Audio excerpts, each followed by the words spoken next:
Hi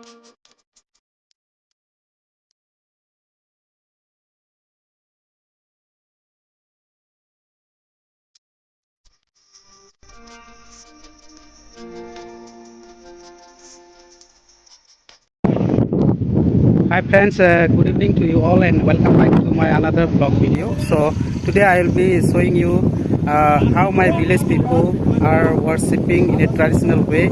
So this is in ancient times our forefathers were worshipping such god, the god of nature, which is believed to be unholy, and it is worshipped in a distant place far away from the village.